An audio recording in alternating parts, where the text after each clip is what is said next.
it's not going to have a successful relationship. You'll be hanging out in the woods, right? That's not conducive to a successful relationship. I think of money the same way. If you're not allowed to talk about it, it's going to be very hard to succeed in it. Invest your pebbles in the right persons, places, things, and ideas, including yourself, so that you can earn more pebbles. That is the cheat code with money. Next Level Nation, welcome back to another episode of Next Level University, where we teach you how to level up your life, your love, your health, and your wealth. We hope you enjoyed our latest episode, episode number 1411. What are you avoiding right now? Today, for episode number 1412, an open conversation about money. I didn't have a great story to connect to this, so I didn't want to name it based on a story because I kind of want to touch on multiple points in this episode. But here's where I want to start, and this is kind of my intention. I feel that many of us, including myself in the past, we are far more reactive than we are proactive. So we learn about health when we lose it. We learn about wealth when we don't have enough, and we learn about love after pain, usually. Usually the pain of not having money, not being in the shape we want, not being able to attract and or sustain somebody that we desire, that creates the necessity for us to go learn about the things that we're struggling with. My goal in this episode is to have an open conversation about why do you have the lack of results potentially that you have in your life? Or, let's just say this, why do you have the financial results you have? Maybe it's not lack of. Let's just say, why do you have the results you have? For most of us, one of two things. One, we had some level of pain, which facilitated necessity for us to go learn and grow. Two, we haven't had that level of pain yet. That's my thought behind this episode. We use money every day. Most of us are going to end up in relationships, and the body is the vessel with which we exist in. But those are the three things that we don't really know that much about. We know more about what's going on our latest reality television show, our favorite one, than we do about ourselves sometimes. And if we can flip the script on that even a little bit, you're more likely to become conscious of it and then have success in that. Part two, even this conversation, an open conversation about money, if that is triggering to you because of the environment you grew up in, or your friend group, or your family, or your culture, whatever it may be, that's another thing worth looking into, because if there's resistance with you talking about something, the odds of you creating that thing are very, very, very low. So if you're not allowed to talk about fitness around your family, the odds of you sharing, hey, I had a really successful day when it comes to fitness, they're not that high.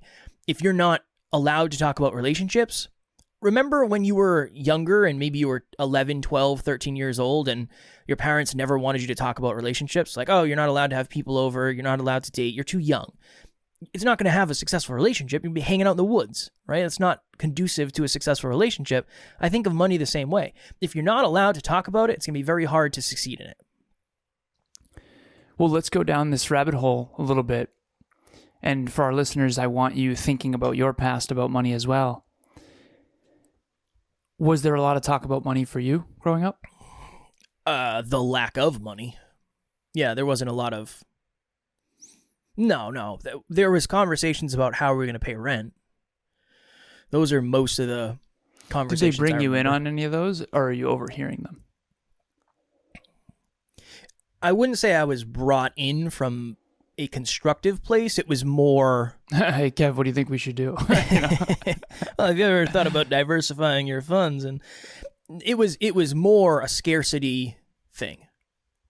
It was more a scarcity thing. And then when I was, I don't know, maybe 18, 19, I was still working at the gas station. I remember I had to loan my family money. I think I had to loan like $2,000 or $3,000. And for me, I mean, I was making $11 or $12 an hour. That was a lot for me. But I remember going to the bank and taking out the money and saying, all right, well, we're going to see what we have to do here and, try to provide for the family. So I remember that when I was younger. There wasn't a lot of constructive talk around money. A lot of it was scarcity. When was your first job where you made money, earned money? My very first job ever, I worked at a butcher shop for 2 days and then I quit. I just didn't show up. What age? 17. I was still in high school, I believe. So 17 or 18 was my first job. So Kevin and I talked a little bit about where we want to go with this episode, an open conversation about money. How open was your family about talking to you about money challenges? I shared my money story. I share it in group coaching. We do a specific segment on wealth creation, and Kevin and I both go through our money story. And Kevin started out very, scarce and definitely developed. We talk about drive to 5 all the time. So 0 is overly scarce and 10 is overly abundant. So 10 would be someone who grew up with a ton of money and didn't really know where it was coming from, maybe generational wealth or whatever. Kev, in your case, you heard a lot of scare, like how are we going to pay rent, XYZ. And so we all need to get to 5. Some people are overly scarce, some people are overly abundant, but my money story in a very, very brief nutshell was father passed away at 2, stepfather had a good income from 3 to 14, stepfather left at 14. And we went from like the 90s when the economy was booming to we don't know how I'm going to go to college. I'm getting free lunch at school because we're so broke. We have such low income. And I don't know how I'm going to go to college. I have to get every scholarship possible, financial aid. And I'm shopping at Salvation Army, which is like, thrift store, for lack of better phrasing. And so we went from overly abundant. I got the Dreamcast and the Xbox and Christmas presents, and I didn't really understand that wasn't normal. We had snowmobiles and we had a yacht and we had all of these. We all had, my mom drove a BMW and we owned 5 acres of land on a lake, and I didn't understand. We had other apartment buildings that we owned. And by we, I mean my mom and stepdad. I didn't own any of this. But when you're a little kid, you don't really know any different. So you go to other people's houses, you're like, oh, okay, this is a little bit different. And Kev came to my place when he was in middle school, and he said, you're rich, in his head. I don't know if he said it out loud. I'm sure he did. That's what my friends used to say, you're rich. And it's like, okay, fair, I guess. I don't know at the time. And then after that, I was making $7.25 an hour as a busboy and a cart kid. So I used to take care of the golf carts at a golf course. And didn't know how I was going to go to college, how I was going to afford college, all that. So I went from super, super, super abundant as a young kid, at least financially abundant, to ridiculously scarce. Very, very, very scarce. And I guess in hindsight, I do remember at 14 realizing the hard truth of all this. And it helped me kind of grow up when it came to money. And then I went into corporate after college, did what I could to go to college, and then I made a lot of money. And then eventually I decided, you know what? I want to go all in on this dream. But for those of you who are out there, if I sound morbid right now, it's because I don't know how to articulate this stuff to people. And I'm having a really hard time vulnerably trying to understand where people are at when it comes to money. So I guess that would be my question, which is, where are you at? Are you overly scarce, where you're just constantly saving and squirreling away money? Or are you overly abundant, where you're just so used to it just flowing that you end up with no money at the end of the month? What is your financial situation? 0 to 10, where are you at? And more importantly, analyzing where you came from and what the implications of that are. I mean, Kevin and I were talking just yesterday about we didn't have cable. When I was 14 and my stepdad left, we didn't have cable. We couldn't, I don't want to say we couldn't afford cable, but we chose not to have cable because we were saving every penny we possibly could. And I didn't realize how much that affected me. Going from like snowmobiles and ski trips and yachts to we don't have cable, that really messed with me in hindsight a little bit. A lot of it, probably. I'm probably lessening it. But I remember I just grew up. I had to grow up. I had to learn that I was actually spoiled and I didn't know it. At least financially spoiled. Certainly not in certain other regards. But for those of you out there listening, what was your past? What's your money story? I think that's probably the value we could add is what's your money story? Where Emilia had the opposite.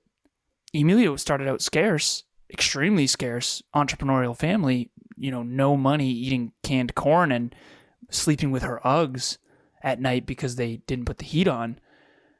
Tiny, tiny little house. Bootstrap to, her family became wealthy.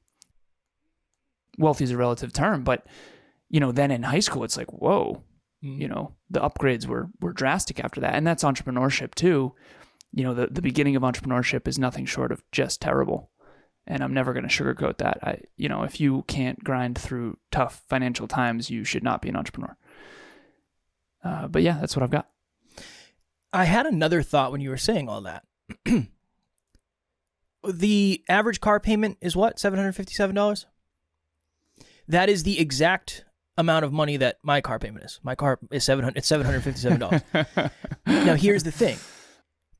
If I worked at a job that paid me, I don't know why I keep having to clear my throat now because you have to clear your throat. I'm like, it's weird. Yeah. I don't know what's going on. Pollen was very, very high yesterday. That's probably it. If you felt anything, that was why. If I worked at a job that, say, paid, let's just say $30 an hour. So say I'm making $1,200 a week. Say I'm making $55,000 a year. No, even more than that. $60,000 a year, let's just say. And I go and spend $750 on a vehicle. The difference is I can go make more money as an entrepreneur. Where if you're working 60 hours a week already, it's going to be very hard for you to make more money unless you do something within your company. So this is really what I want to share in this episode. I get a lot of love when I posted about the new car and all that stuff. That doesn't mean you should do what we're doing because we're doing it. Because it's completely different circumstances. I've talked many times about how I bought a $30,000 car when I was making $12 an hour. And worst idea ever. It was not a good idea. Because the only way for me to make more money was to work more hours. Which you didn't have that many more hours. I did not have that. I was already working over it. I was already working 60 hours a week. And I was miserable. The difference now is if I go get 2 clients, that the car is paid for. Mm-hmm. Really 3.5 clients, but whatever. Hello, my name is Eddie Pinero. I'm the founder of Your World Within, and I wanted to take a second and just express how valuable working with Alan has been. His ability to help me create clarity and maintain focus on my big picture goals has been huge. He's been a huge asset with the roadmap as well. The day-to-day things, the little things that we sometimes overlook. I think anyone looking to, grow themselves, grow a business or both, would truly benefit from having Alan as an ally along the way. Again, great mind, but more importantly, solid dude. This is why it's a very dangerous thing. Because we see the front of the scenes, but we don't see behind the scenes, and we don't know. There's a lot of people out there that have really nice things that are struggling to pay for those things. It is way, way, way more common than you realize if you're listening. And this is based on working with business owners and seeing social media posts versus seeing people's actual bank accounts. The fundamental understanding that you have to have is that every time you purchase something, you're in a way stopping yourself from having the ability to purchase other things. And you have to ask yourself, is this what I want to do? The simplest example I have for this, and I do this a lot in my mind. If I have, say right now, let's just say you are saving $500 a month. Hypothetically, let's just say you're saving $500 a month. So you get to the end of the month, all your bills are paid, all your checks are cashed, and you have $500 left. And Alan's going to talk more about snowballing. But now in my mind, I'm thinking, okay, and again, this isn't the whole game, but it's just a simple example. I'm thinking, is this Taco Bell experience worth 17 of my 500 pebbles? I have 500 pebbles sitting in the bank. Is this worth 17 of my 500 pebbles? Yes or no? I don't think so. I don't think it is. I'm not going to do it. Is this, I just bought a new mouse. I think it was like $12, but it lights up and stuff. Hold on. It lights up. Yeah, cool. And it was like $12. And of course, that's worth 12. That is worth 12 Best idea ever. From my 500 because that could help me I'm going to make more than $12 because of this mouse. It's going to save me time. I'm going to be more effective. Boom, boom, boom. Yeah, if you're using a touchpad, productivity cheat code would be you got to get a mouse. Get a mouse. Well, I had a mouse. It's not that I was using it. I wasn't using a touchpad, but my mouse. Didn't it break though? Yeah, it started. I don't know. The USB port kept jeffing, and it was the mouse. So think about. I want to go one layer deeper, if that's okay. Which is, Kev, how much time was it taking you to keep having the mouse screw up? That's why I bought it. Right. That's why I bought a new one. Yeah. So if I'd you're be in the middle of something, and then it would disconnect, and I'd have to unplug it, plug it back in, unplug it, plug it back in, turn it off, plug it back in, and then it would work. And I was like, brings me to a simple concept, which is you invested $12 in a mouse that's going to make you far more than $12. Yes. That is the way to think about money. And if I can get anything to land here, it's that. Yes. It's some people are overly scarce and save. Other people are overly abundant and spend. And there's a middle ground. There's a 5 that you spend money to make money. You invest money to make money. And I don't like the word spend because it's really an investment. That is an investment in that mouse. That's a $12 investment. How much money do you think you save or make back by thousands? Yeah, no, right. Not now. Long term. Yeah, right, long term. Right. It's a time. Now, again, if the business were to go bankrupt tomorrow, you would have made no money on that mouse. I flip it. Autograph you can flip it. Flip it. Sell it for $2. Yeah. My name's Kev. I used to be a business owner and a podcaster. It's funny. But yeah, that concept of invest your pebbles in the right persons, places, things, and ideas, including yourself, so that you can earn more pebbles. That is the cheat code with money. Yeah. And no one ever taught us that. It's like wild. No, not really. No. I always have thought about when I used to make, say I made $60 an hour, when I made $60 an hour at my old job, just for number's sake, I would literally think to myself, okay, I'm making $1 a minute, right? Every minute I make $1. Mm-hmm. The coffee cost me $4. It cost me 4 hours. 4 minutes. The coffee I bought today was $4. It's going to cost me 4 minutes of my day. Is it worth it? Yes or no? I used to do that all the time. Now, the problem was I usually said yes. Yeah, I'll get a shot for $8. It's worth it. It's not that big of a deal. It's only 8 minutes of my time. But imagine if you did that. If you thought to yourself, okay, I make $1,000 a week. $1,000 a week. My car payment is, let's just say it's $600 a month, so it's $150 a week. Okay, I'm down to $850 now. My rent is $2,000 a month. Okay, that's $500. Things are really, really, really going down very quickly here. Mm-hmm. I like to think of it. Well, those are the two big that. ones: is car and living. Food. Yeah. Food's Food is next. expensive. Yeah. Wi-Fi. I think it's living is number 1, which is like housing. Mm. I think car is number 2, and then I think number 3 is food. Yeah. And now, I mean, think about why my internet's $201 a month.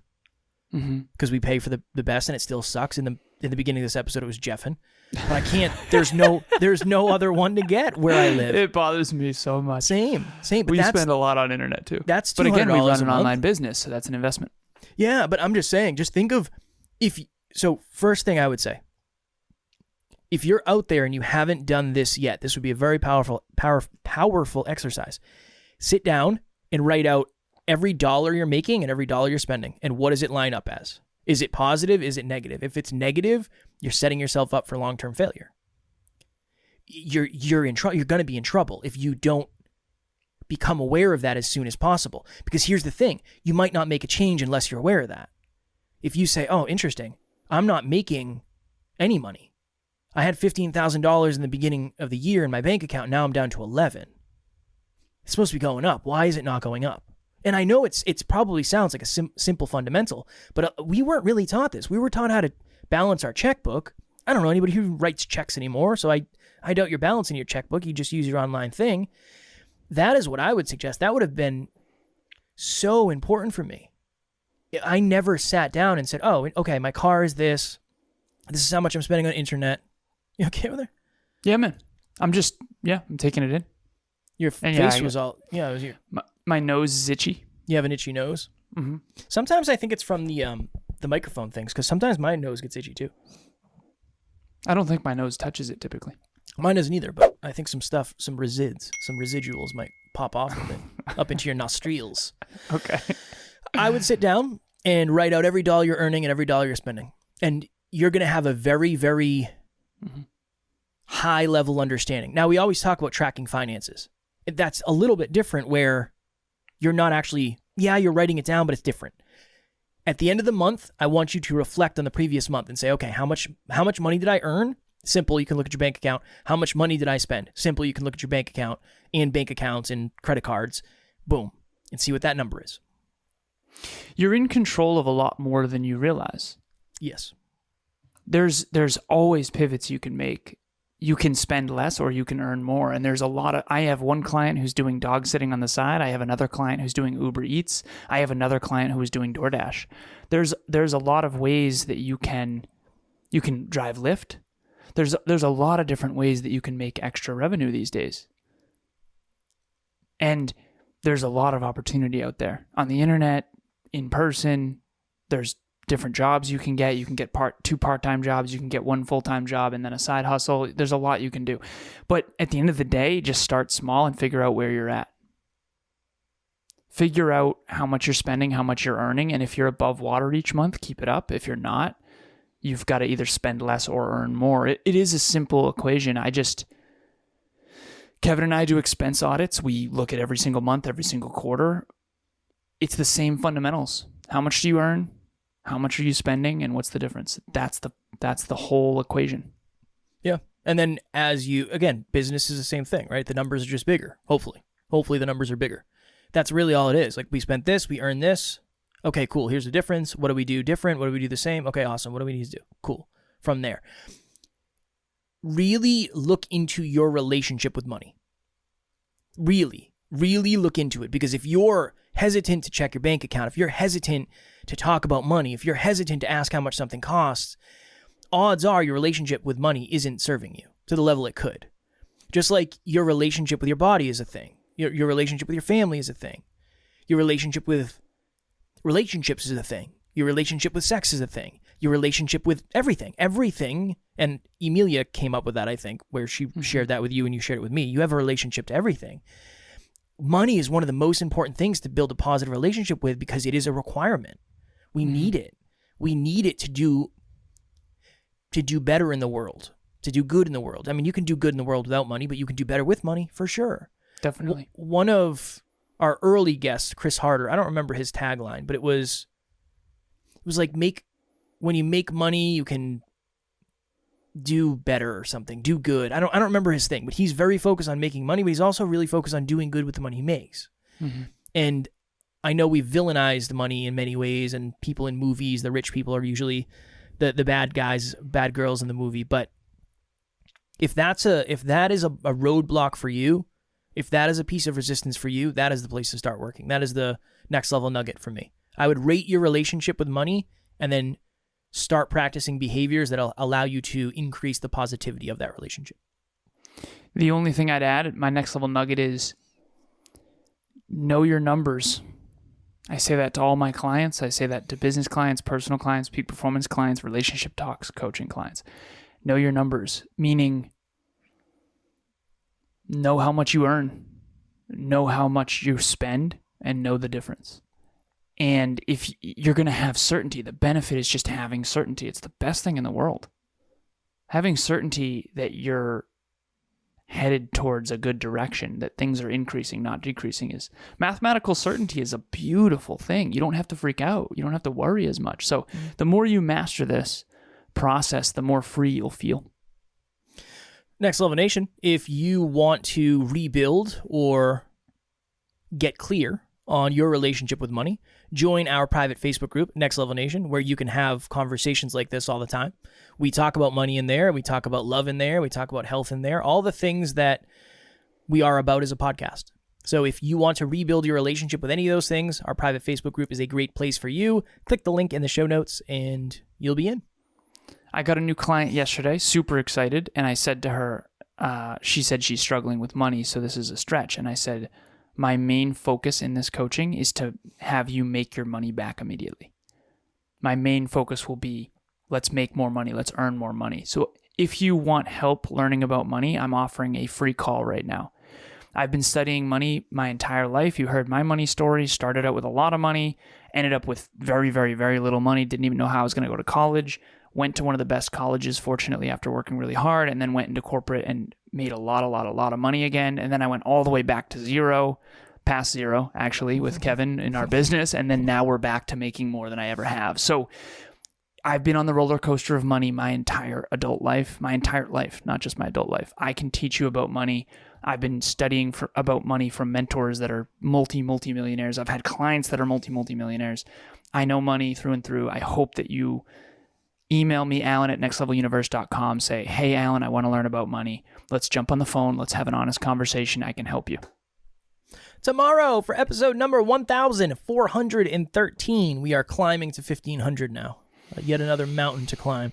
Why empathy is so important in your relationships. I had a very honest conversation on a coaching call recently, and it broke some things loose that I want to share with you all, and we'll do that tomorrow. As always, we love you. We appreciate you. Grateful for each and every one of you. And at NLU, we do not have fans. We have family. We will talk to you all tomorrow. Level up that money. Next Level Nation.